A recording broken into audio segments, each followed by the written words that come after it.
أعوذ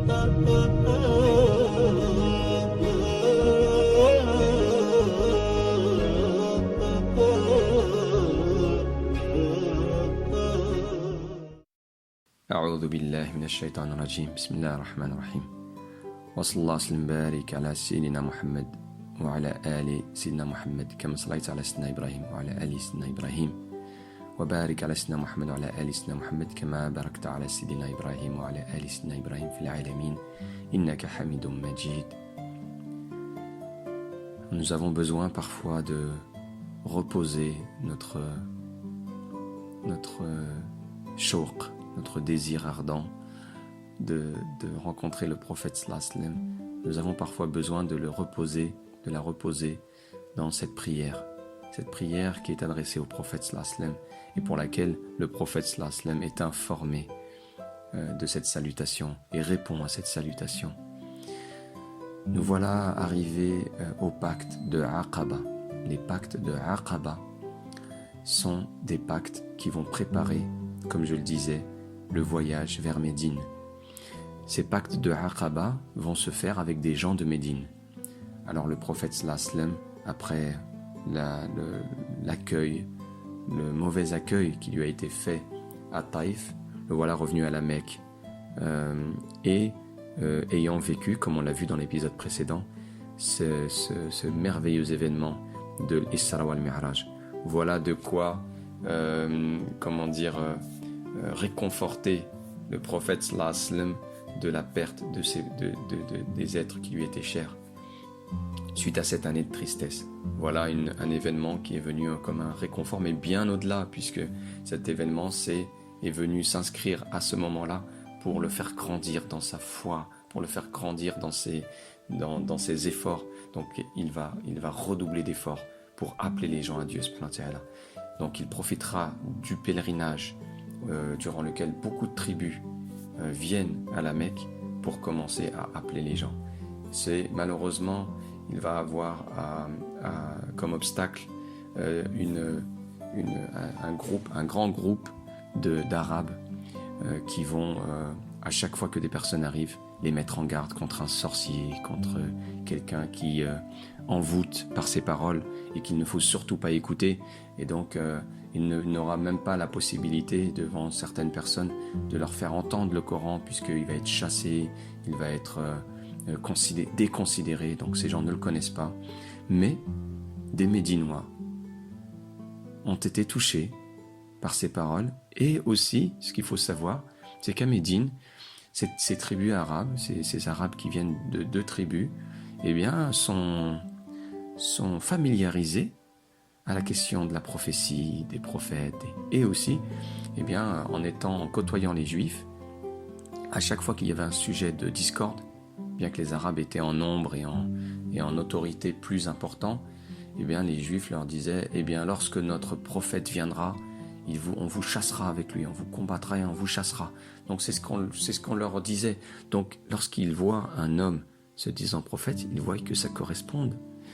Et ils se disent, il faut que nous suivions cet homme-là avant que les Juifs ne le suivent. Sinon, on va être... Donc cette idée les a traversés. Mais surtout, ça leur a ouvert cette porte du cœur d'être à l'écoute des paroles du prophète sallallahu alayhi wa sallam. Et là, lorsqu'ils voient que ce qui est récité, donc le Coran, l'ampleur que ça a sur leur fort intérieur, bien là ils prennent conscience qu'ils sont face à un prophète, effectivement, et bien au-delà de la description qu'ont pu en faire les Juifs.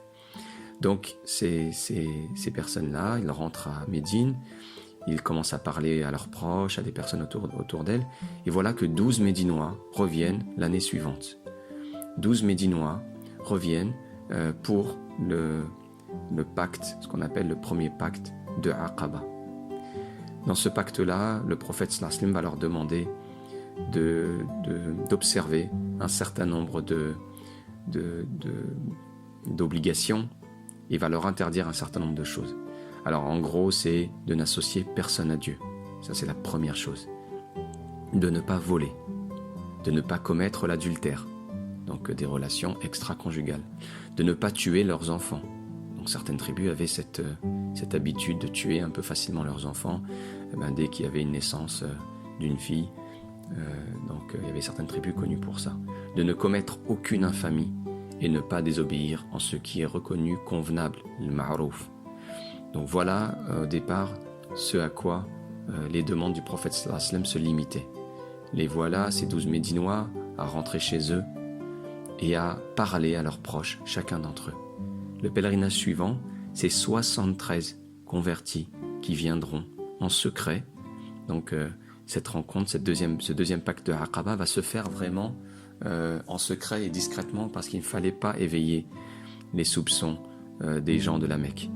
Donc c'est un rendez-vous dans la nuit qui est donné.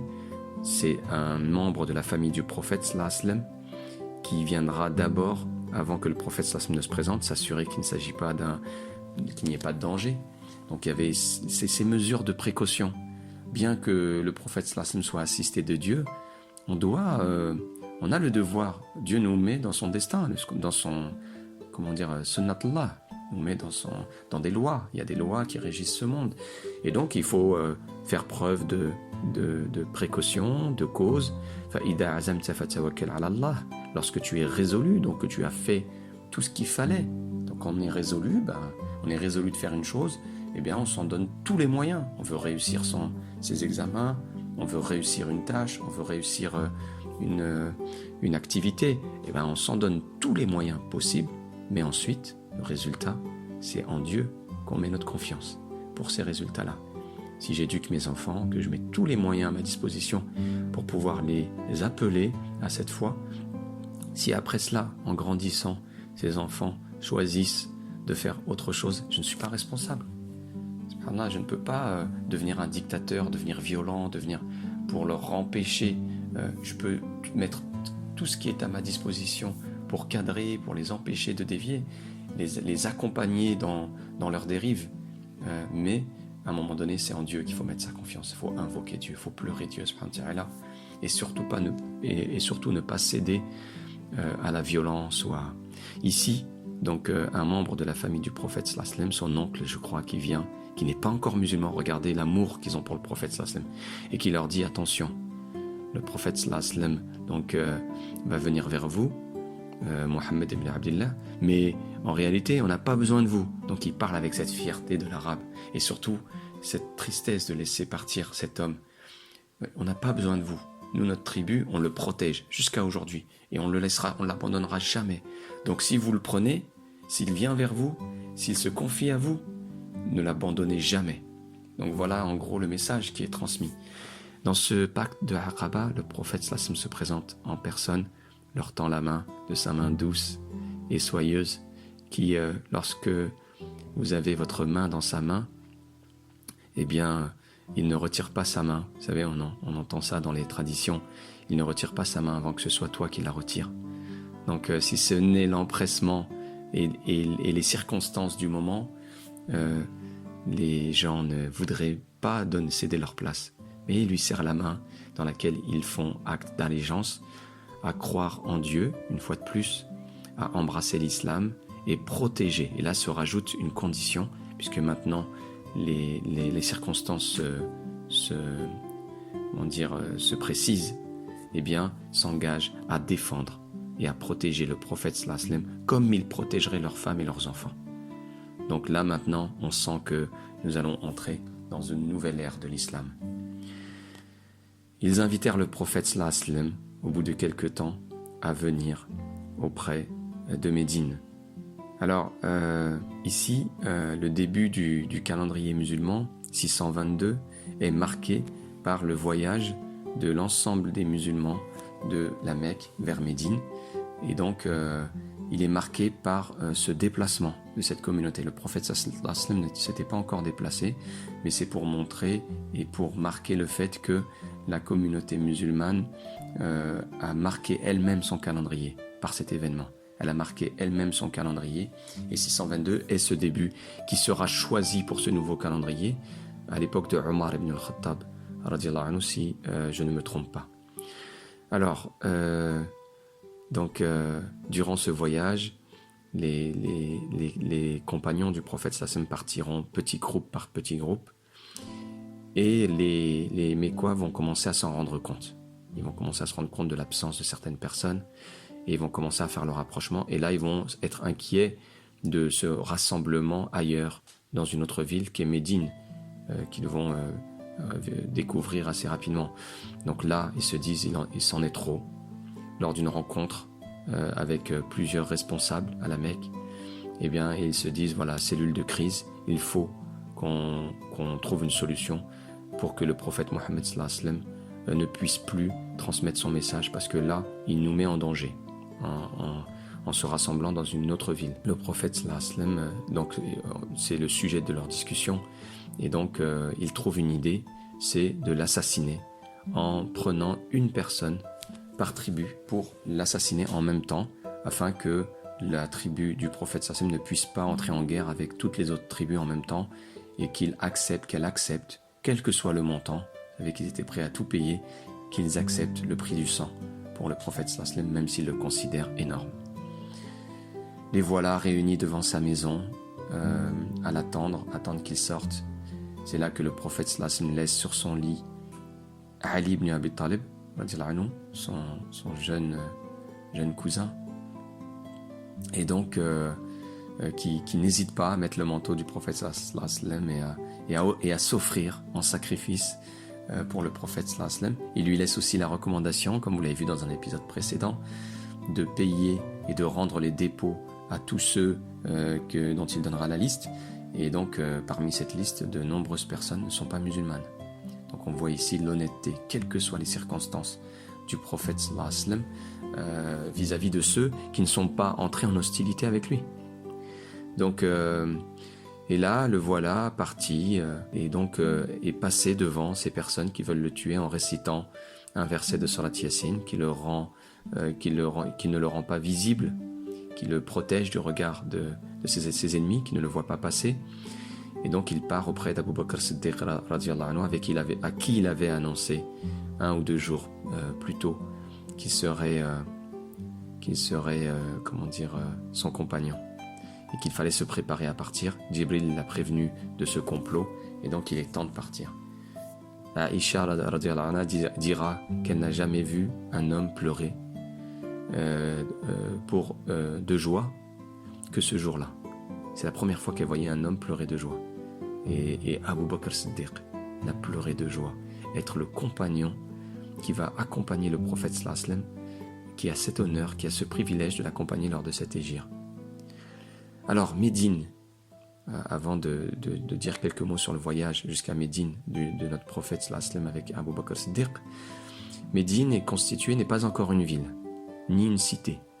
Elle est plutôt constituée de plusieurs tribus qui cohabitent, dont 2 tribus arabes et 3 tribus juives, donc 2 grandes tribus arabes comme je le disais, et 3 tribus juives un peu moins importantes. Des juifs qui sont venus s'installer dans cette ville parce que, eh bien, dans leurs livres, ils ont trouvé que la description qui est faite du lieu où allait venir ce nouveau prophète correspondait en plusieurs points à Médine, ces palmiers et les descriptions qu'ils y ont trouvées. Donc, comme je le disais, contrairement à la grande cité commerçante de la Mecque, et qui accueillait en même temps le pèlerinage, Yatrib, ou Médine, et donc on appellera plus tard Médine, est donc un assemblage de petits villages qui vivent de l'exploitation d'une zone fertile. Le prophète sallallahu alayhi wa sallam va donc faire ce voyage. Il va passer plusieurs péripéties sur lesquelles nous ne pourrons malheureusement pas nous arrêter, mais il est quand même essentiel de parler de 2 événements. Le premier événement, c'est lorsqu'il se cache dans la grotte, cette grotte avec Abu Bakr Siddiq, et que ses ennemis qui sont sur ses talons arrivent jusque l'entrée de cette grotte. C'est une grotte qui entre en profondeur, donc il suffit d'y baisser les yeux pour voir ce qui s'y trouve à l'intérieur. Et donc ses ennemis sont là, et lorsqu'ils arrivent devant l'entrée, qu'ils voient cette toile d'araignée tissée sur l'ensemble de l'ouverture, qu'ils voient ce nid avec ses œufs fraîchement pondus, eh bien ils se disent non, ce n'est pas possible qu'un homme soit entré récemment dans cette grotte. Et donc ils sont en train de se demander où est-ce qu'ils vont poursuivre leur recherche. Et à ce moment-là, Abu Bakr as-Siddiq, qui ne sait pas ce qui se passe et qui les entend marcher, là il a peur. Là, le doute l'envahit. Le doute de pouvoir survivre à cet événement-là. Et là, il pleure. Le prophète sallallahu alayhi wa sallam sent ses larmes couler sur lui. Parce que épuisé, il posait sa tête sur la cuisse de Abu Bakr as-Siddiq. Il lui dit, pourquoi tu pleures? Il lui dit, mais si jamais il nous trouve, il suffit qu'il baisse les yeux et il nous trouve. Et s'il te tue, et c'est ça qui l'inquiétait, c'est pas lui, c'est le prophète Mohammed sallallahu alayhi wa sallam. S'il te tue, c'en est fini de l'islam. Et là, Mohammed sallallahu alayhi wa sallam lui dira une phrase qui sera immortalisée dans le Coran. Ne t'inquiète pas ne t'inquiète pas des deux dont le troisième est Dieu subhanahu wa ta'ala. Nous avons Dieu en notre compagnie, nous avons aucune. Donc c'était cette sérénité, cette conviction, cette quiétude dans laquelle se trouvait le prophète sallallahu alayhi wa sallam à l'intérieur de son cœur. Vous savez, quand à l'extérieur, tout semble être en chaos, tout semble partir en vrille autour de sa vie, autour de, le croyant, dont la conviction est forte, dont la conviction est ferme, vit dans une sérénité. Vit dans une sérénité, ne se laisse pas emporter par les courants de l'incertitude, du doute, du chaos. Et l'autre événement que je voulais souligner, c'est celui de la rencontre avec Suraqa ibn Malik. Donc c'est un homme qui était très réputé pour, pister, c'était un pisteur. Et donc il y avait une grosse récompense en prime de celui qui trouve le Mohammed sallallahu alayhi wa sallam mort au vif. Et donc tout le monde est en recherche. Et là il le voit avec son cheval. Suraqa ibn Malik poursuit le prophète sallallahu alayhi wa sallam et Abu Bakr as-Siddiq. Mais à chaque fois qu'il l'approche à 1 mètre ou 1 mètre et demi ou 2 mètres du prophète sallallahu alayhi wa sallam, donc d'une courte distance, son cheval s'enfonce les pattes avant dans un sable mouvant et il tombe. Il reprend son cheval et il reprend son assaut et il retombe à 2 ou 3 reprises jusqu'à ce que là il saisit ce qu'on aurait dit aujourd'hui le drapeau blanc, mais donc il annonce qu'il ne leur fera pas de mal et donc en s'approchant du prophète sallallahu alayhi wa sallam, il lui dit oui, j'ai jamais vu ça, ça ne m'est jamais arrivé de tomber comme ça, c'était un des meilleurs cavaliers. Et le prophète sallallahu alayhi wa sallam de lui dire, est-ce que tu peux ne pas dévoiler que tu nous as vus afin qu'on n'ait pas de pisteur dans cette direction-là? Il lui dit non, je ne le ferai pas et je leur dirai que je n'ai rien vu et qu'il ne faut pas chercher dans cette direction. Je protégerai cette direction. Mais en échange, qu'est-ce que tu vas me donner? Et là, le prophète sallallahu alayhi wa sallam sourit et lui dit, tu auras les bracelets de Khosroès, cet empereur de l'Empire perse. Tu auras ces bracelets. Subhanallah, Suraqa ibn Malik n'est pas musulman, il ne l'est pas encore. Mais dans les yeux du prophète sallallahu alayhi wa sallam, il voit une telle sincérité, il ne se pose même pas la question s'il se moque de lui ou pas. Il le croit. Et donc, il s'en va satisfait de la transaction qu'il a faite. Il sait que le prophète sallallahu alayhi wa sallam, c'est El-Amin, qui tient toujours ses promesses, qui rend les dépôts, et donc il ne doute pas un instant qu'il aura ses bracelets. Et effectivement, à l'époque de Omar ibn al-Khattab, lorsque l'Empire perse tombera, on apportera les bracelets de Khosroès, et donc on appellera Suraqa ibn Malik qui sera âgé, qui va venir et on va lui mettre les bracelets au poignet. Donc subhanallah, voyez comment le prophète Mohammed sallallahu alayhi wa sallam était accueilli autour de lui.